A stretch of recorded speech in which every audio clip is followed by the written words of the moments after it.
talk about how are you going to take care of your mental health. So, mental health is really important right now. So, ano ba yung mental health? Ano ba yung magagawa natin para sa mental health natin? So, again, ito nga. So, change your mind about mental health. So, we need to change our perspective kung ano yung mental health. So, we need to change kung ano ba yung paniniwala natin sa mental health. So, mental health, it's the way your thoughts, feelings, and behaviors affect your life. So, good mental health leads to positive self-image and, in turn, satisfying relationship with friends and others. Having good mental health helps you make good decisions and deal with life challenges at home, work, or school. So sometimes getting help is a matter of understanding mental health issues and changing your mind about them. So si mental health, uulitin lang natin. So this is your way of your thoughts, feelings, and behaviors that affect your life. Again, let us define mental health. So, mental health includes our emotional, psychological, and social well-being. So, it affects how we think, feel, and act. So, it also helps determine how we handle stress, relate to others, and make choices. Mental health is important at every stage of life, from childhood and adolescence through adulthood. So, bakit sinasabi dito na si mental health daw includes our emotional, psychological, and social well-being? As you can see or as you can hear, di ba, ang dami-daming mga issue sa society natin when it comes to mental health. Kasi nga, meron tayong negative speculation when we say about mental health. So, when we say about mental health, yung iba naiisip nila agad yung mga baliw. Tama? Yung kapag sinabi ng mental health, naiisip ng iba yung mga tama sa pag-iisip. Tama? Diba? So, we need to change our mind. We need to change our thoughts kung ano ba talaga si mental health. So, si mental health, yun nga, as the name implies, mental. So, nasa pag-iisip daw natin. So, it includes our psychological and social well-being. So, hindi sapat na healthy ka lang sa panlabas. You need to be healthy as well in your mind, in your psychological and social well-being. Hindi sapat na physically fit ka lang. Okay, you're healthy outside. But how about inside? Are you healthy or are you already dying? Okay? So, you need to observe yourself. Gaano ba ka-healthy ang mental health ko right now? Okay? Especially ngayon na meron tayong pandemic, we are all affected. So, our mental health is affected as well. So, we need to observe ourselves and we need to change the stigma na kapag sinabing mental health is masama na agad or kapag sinabing mental health is baliw agad. Hindi po. Okay? When we say mental health or when we say we need to take care of our mental health, that means we are taking care of our psychological and social well-being. Now, let us talk about self-esteem and body esteem or your body image. So, body image and self-esteem start in the mind, not in the mirror. Remember that. It starts in the mind, not in the mirror. They can change the way you understand your value and your worth. So, healthy body image and healthy self-esteem are a big part of well-being. So let us define them. Self-esteem is all about how much you feel you are worthy and how much you feel other people value you. On the other hand, body image or body esteem is how you view your physical self, including whether you feel you are attractive and whether others like your looks. Let us talk about first the body image. So, when we say body image, it is the mental picture that you have of your body and the way you feel about your body when you look in the mirror. So, when you see, am I fat? Am I thin? So, how do you see yourself? Diba? So, katulad ng mga sa lesson 1 natin, how do you see yourself when you look in the mirror? That is your body image. So, healthy body image is more than simply tolerating what you look like or not disliking yourself. So, a healthy body image means that you truly accept and like the way you look right now and aren't trying to change your body.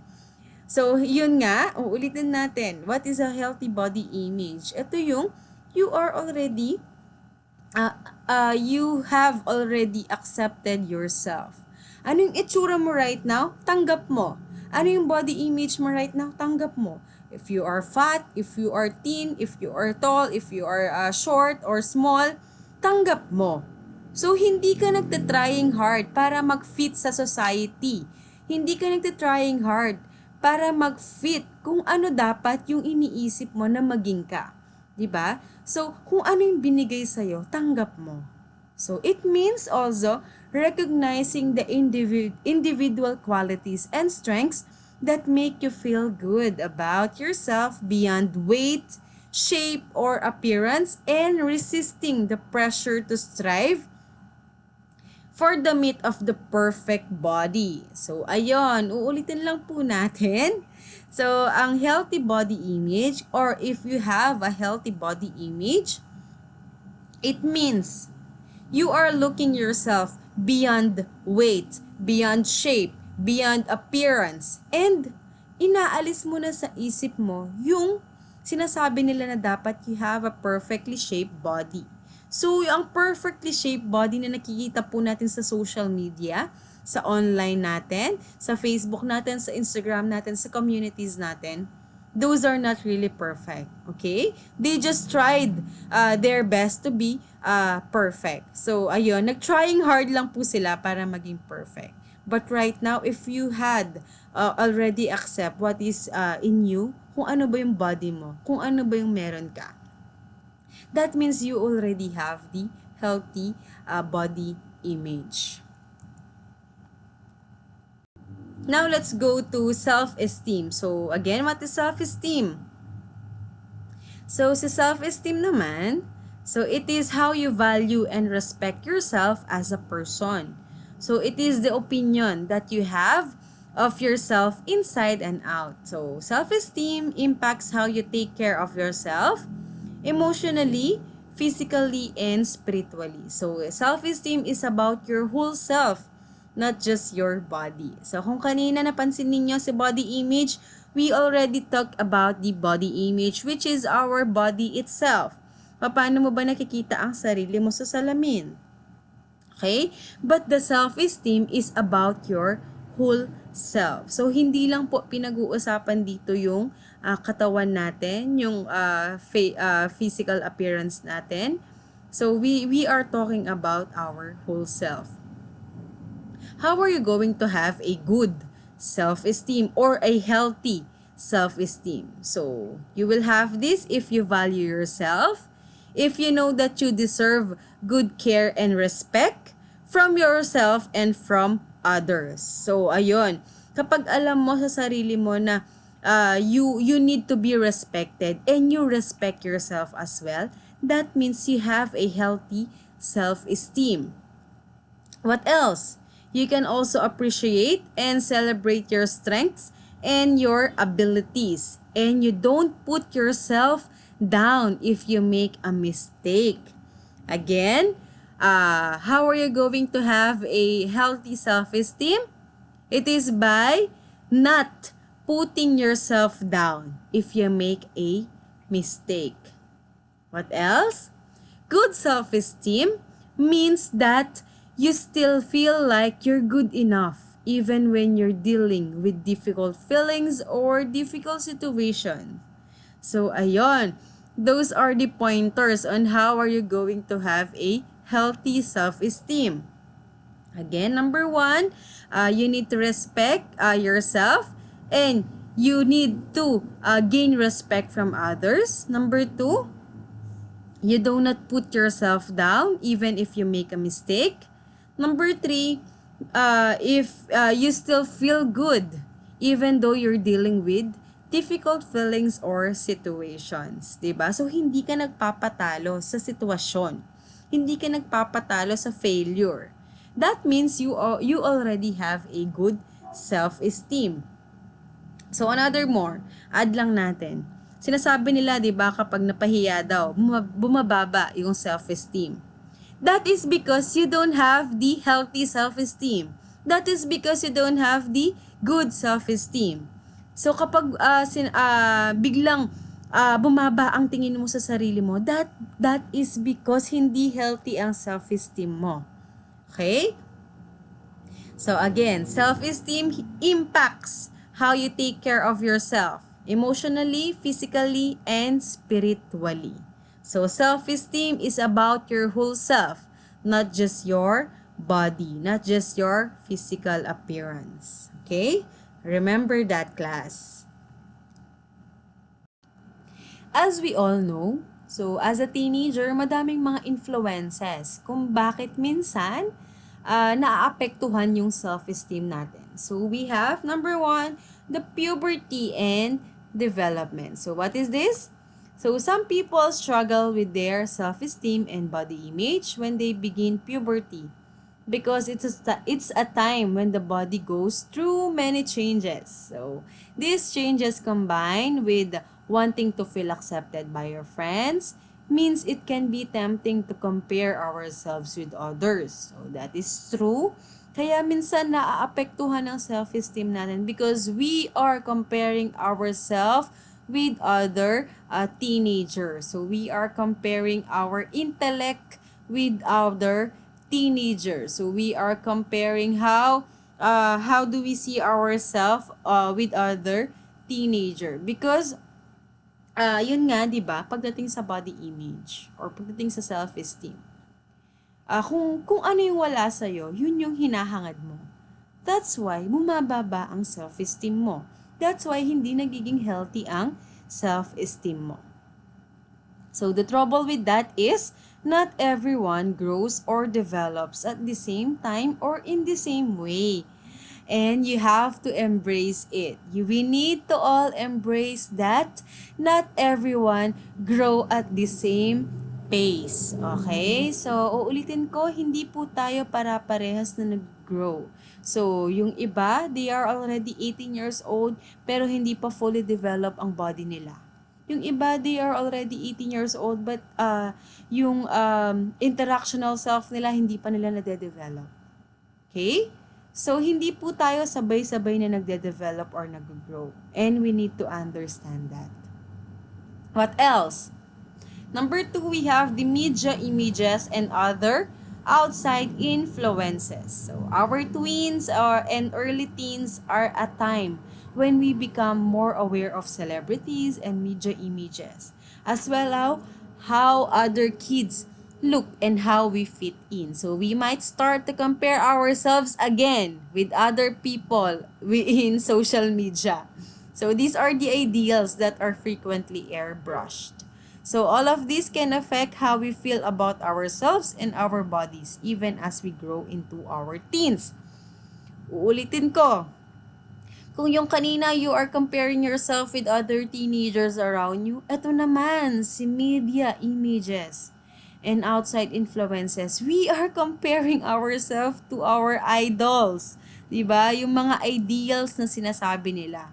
So nakita yung mga ba 'yan, si Liza ng Blackpink, 'di ba? So we are already thinking na sana ganun din ako, 'di ba? So that is just an example. I know, madami kayong mga idols na gustong-gusto ninyo na maging ganun din kayo. Especially your body image, especially your physical appearance, right? And lastly, we have the families and school. So, families, yun. Ano ba yung nangyayari? So, family life can sometimes influence our body image. So, some parents or coaches might be too focused on looking a certain way or making weight for a sports team. So, family members might struggle with their own body image or criticize their kids' look. So, ayun. Especially sa mga parents natin na medyo nasa edad na. Diba? Especially sa mga parents na natin ngayon na iba yung kinalakihan nila. So, they will criticize what are you wearing, ano ba yung suot mo, ano ba yung pants na suot mo, bakit ganyan ang buhok mo, bakit ganyan ang kulay ng buhok mo. Okay? So, ayun, minsan nakaka-influence or most of the time, nakaka-influence yon kung bakit bumababa ang self-esteem natin. So, especially if as a teenager, sensitive ka sa other people's comments. So, ayun, matatamaan talaga sa self-esteem mo if you are sensitive. So, people also may experience negative comments and hurtful teasing about the way they look from classmates and peers. True. Ang daming bully, right? So, ang dami-dami nagsasabi na, ganyan ang itsura mo, pangit mo. That's why yung self-esteem natin bumababa siya. Okay? So, ayun. Yun yung mga influences na dapat nating babantayan kung bakit bumababa ang self-esteem natin. So, anong gagawin? We need to fight these influences. We need to fight this. Especially, we need to fight ourselves comparing with other people. So, we need to, yes, it's okay to have an idol, but please accept yourself. Love your body. Okay? So, that is the way how are you going to have a healthy self-esteem. Part ito ng ng body image natin. So, ayun, dahil sa sobrang conscious natin sa body natin, anong nangyayari? We already have the eating disorders that we might not be able to know or minsan hindi natin alam. So, number 1, we have the anorexia. So, people with anorexia have a real fear of weight gain and a distorted view of their body size and shape. So, as a result, they eat very little and can become dangerously underweight. So, many teens with anorexia restrict their food intake by dieting, fasting, or excessive exercise. Etong anorexia na to, takot na tumaba ang isang tao. So, if you are suffering with anorexia, ang nangyayari, kapag kumain ka, naiisip mo na agad na tataba ako. So, ang mangyayari, hindi ka kakain. Diba? So, you restrict yourself from taking food or eating food. And kung hindi naman, nasosobrahan ka sa exercise, it is because takot ka nga na tumaba. Okay? So, that is a disorder already. You need to observe yourself. And if you can see it on yourself, please seek for help. Okay? It's not bad to seek for help. It's not bad to see a doctor. Number 2, we have the bulimia or bulimic disorder. So, this is also similar to anorexia. So, with bulimia, people might binge eat. So, yung pag sinabi natin binge eat, kumakain naman ng kumakain. And then, they try to compensate in extreme ways, such as making themselves throw up or exercising all the time to prevent weight gain. So, ayun ang difference, si anorexia, hindi talaga siya kumakain dahil nga takot siyang tumaba. Si anorexia, sumusobra siya sa exercise kasi nga takot siyang tumaba. Okay? So, si anorexia, nakikita niya yung body size niya as distorted. So, meron siyang, iba yung nakikita niyang body image kapag humaharap siya sa salamin. Okay? So, feeling ni anorexia, sobrang taba niya. Kaya natatakot siya na kumain. So, ayaw na ayaw niyang tumaba.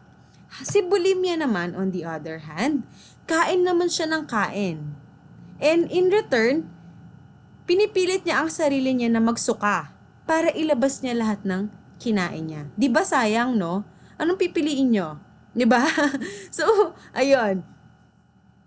Observe yourself as a teenager right now. I know you are suffering from distorted body image. Okay? So, you need to observe yourself.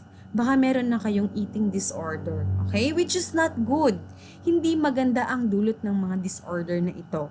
You need to observe yourself and seek for help. Okay?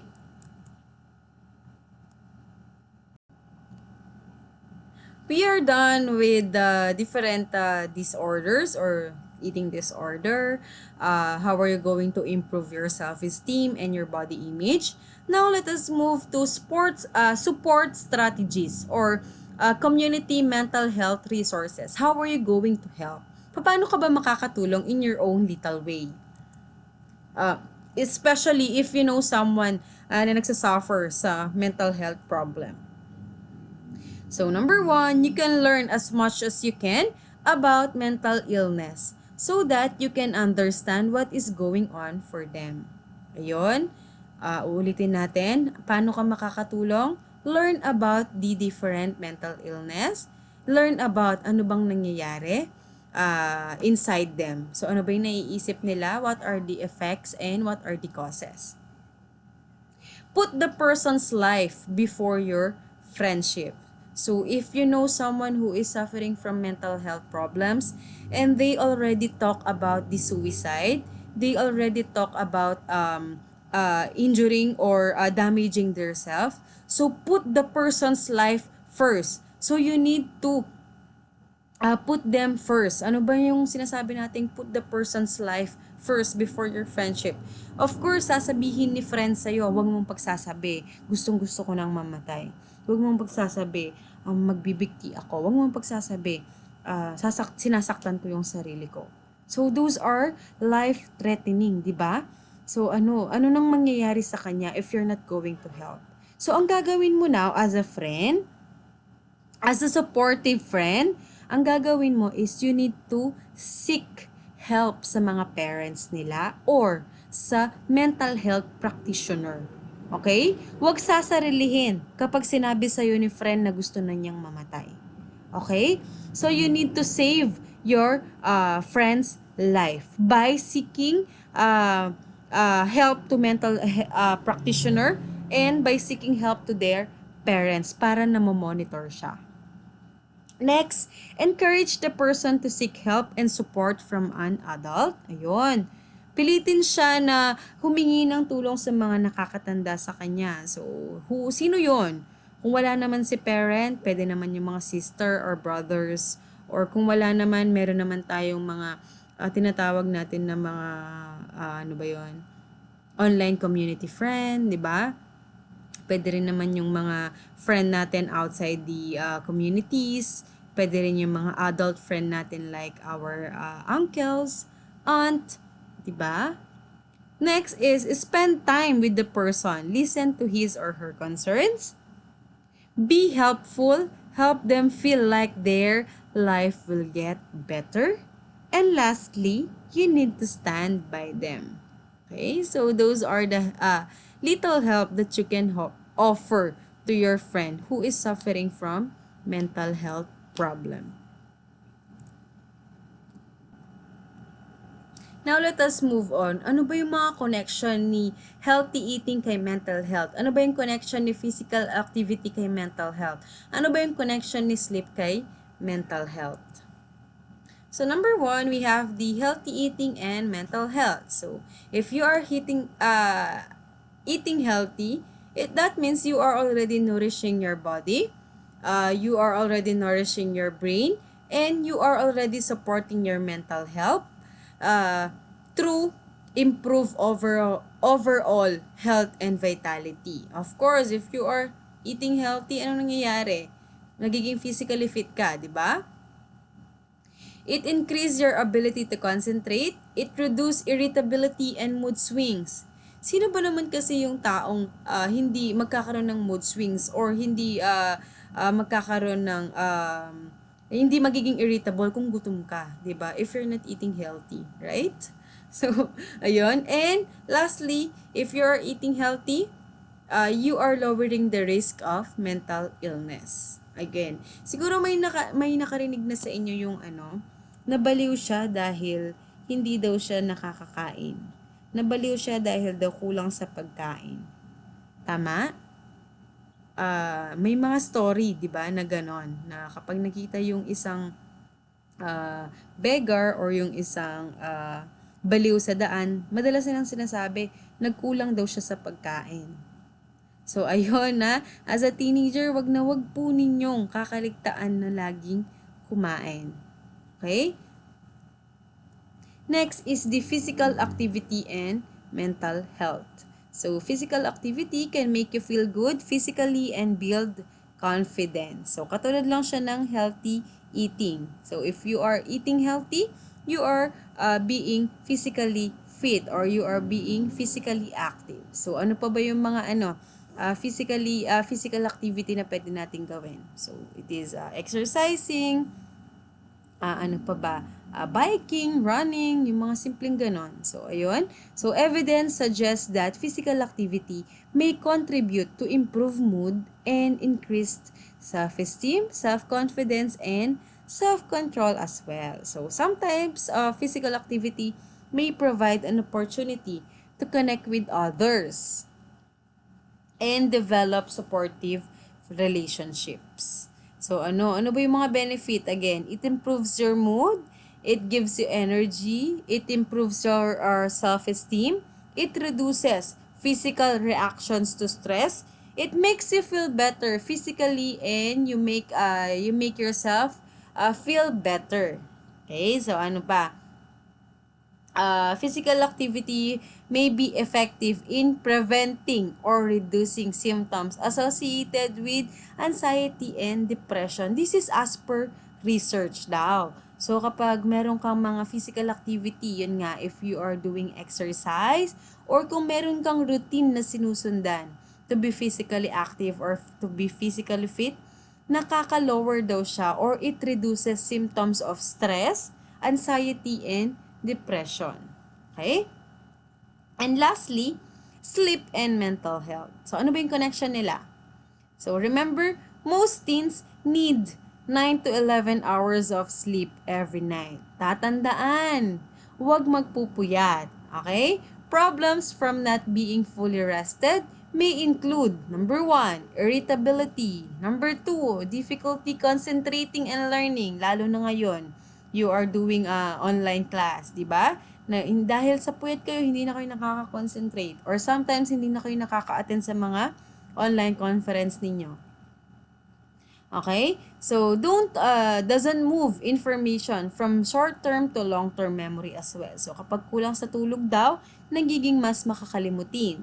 So, ayun, falling asleep in class, mood swings and behavior problems, more accident-prone, and more prone to depression. Again, yung mga nagpupuyat daw, mas prone kayo sa mga depression. Okay? So, you need to have at least 9 to 11 hours of sleep every night. Lalo na, we all know that you are tired with your school. We all know na pagod kayo sa mga requirements na pinapasa ninyo. So, give yourself a rest. Okay? And that way, mas magiging healthy na yung body mo. Magiging healthy pa yung mental health mo. Okay? These are the simple reminder. Remember that mental health is important just like your physical health.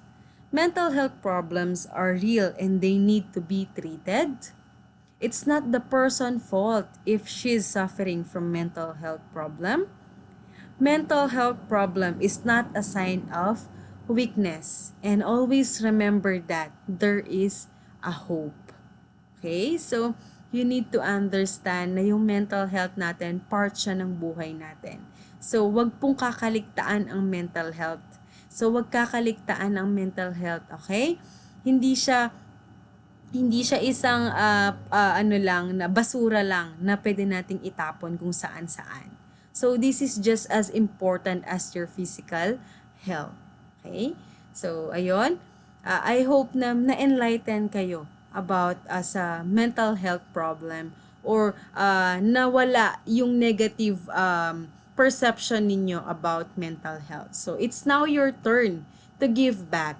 It's now your turn to understand the people around you, especially those who are suffering with mental health problems. So, it's now your turn to give your help to them. So, to offer your hands to them. So, I hope na may natutunan tayo and ayun, I hope na magamit po natin yung mga tips na ibigay natin. So, ayun, that's it for our lesson and I'll see you again on our next topic. So thank you and have a good day.